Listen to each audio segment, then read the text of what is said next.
What about the whole bonding thing? There's one over here which says, I wish Daddy could breastfeed too. Do you think you would feel left out in some way in bringing up a child if you weren't able to feed it? Not really. Not really, because you would still like take care of it when it gets like a little bit older, you know, and you could feed it yourself with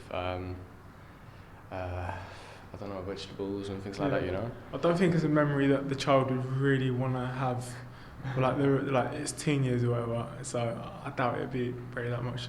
Like, what do you think as a potential mum?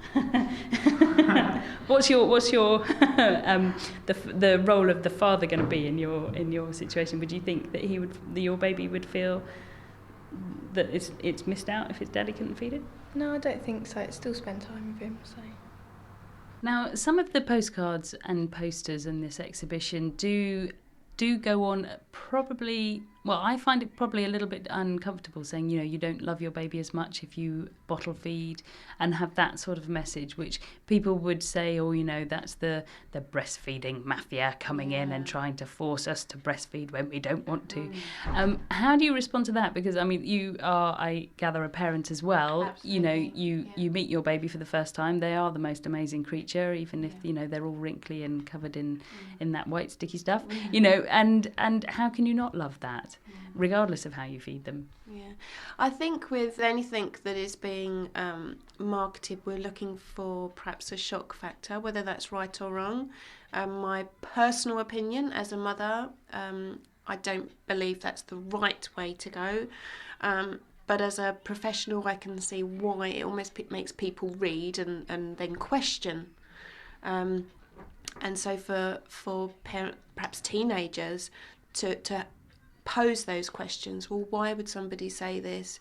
And then to research perhaps what's in breast milk and, you know, what's in formula milk. And so from a marketing point of view, I can see why they've done it. From a parent's point of view, perhaps, you know, a little guarded with that one. Yeah. What about the yummy mummy thing? The yummy mummy thing over there. Do you think that's trying to make breastfeeding look a bit sexy, really, isn't it? You're being pushed forward to speak here, sir. I don't know what to say about that. Just might say that breast milk tastes better than formula milk or something. There's an interesting thing that what you eat as the mum, the flavour of the food will come through breast milk, whereas formula milk will always taste the same because it's always that formula is made up to a certain thing. So if you've been eating lots and lots of garlic, your baby will get a taste for garlic. If you've been eating lots of curry, your baby will get a taste for curry. It will actually have a better palate, so therefore will be more open to trying new foods because it will have had different flavoured foods right from the word go. Yeah, but you said about flavours and that, but how about like the fat content? Is that the same as well? Well, that's very good. That's a very good question, because you've got to eat. Well, the mum's got to eat a really good, balanced diet in order to get good quality milk. If you start running around, not missing meals and things like that, then your milk is not going to be as good enough quality, and you're going to get a hungry baby. And what do hungry babies do?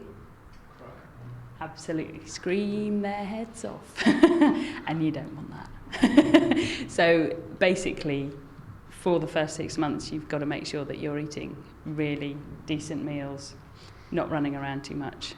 In fact, if you go running and then feed your baby, you know when you go running you produce lactic acid in your muscles. Milk tastes a bit sour, apparently. Going back to the practicalities of breastfeeding, we've established that, you know, the first few days are crucial for getting those antibodies, to getting the medicine in, for helping the gut to kind of line and settle down and accept the milk. And then as they grow 6 weeks on, they've got a growth period and their stomachs are changing and the milk is adapting to that. How long should you be breastfeeding for?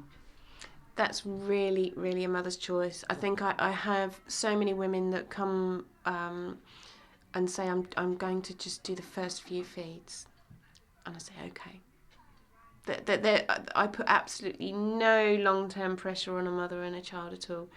And often at 6 weeks, they'll say, I'm just going to feed for a little bit longer, get over this growth spurt. And I'll say, okay. And then they keep coming back. And they say, I'm just going to feed until we start weaning. And I say, okay. Because once you get through that primary growth, real growth period point, breastfeeding is actually the easiest, cheapest and most convenient way of feeding a child. And the thought of having to sterilise anything fills many breastfeeding mothers with absolute fear. The fact that they have to, cart these sterilised containers around with them, and they have to pre-think before they go out. And so in actual fact, feeding the baby up any way other than breastfeeding becomes a real inconvenience. So, but are there not guidelines to say that, you should breastfeed exclusively for the first 6 months? Yeah, I mean, it comes from a weaning point of view, really. So around the 6-month period, we'll be looking at weaning breastfed babies.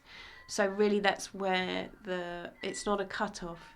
We've got many mums that come to the group as peer supporters that have fed their child until they were 16, 17, 18 months through their personal choice. And those children, just 2 examples I can think of, quite wonderfully, they come to me and naturally their children have said no when going to the breast, and they've finished the journey, and the mums themselves are quite upset about it, and they said, the baby, she said no, she doesn't want it. She's like turned her head and pushed it away, and I said, well, you should be very proud of her because she's gone full circle.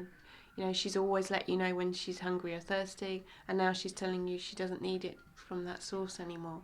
So, I don't think you can ever put a time scale on a mother and baby's breastfeeding journey.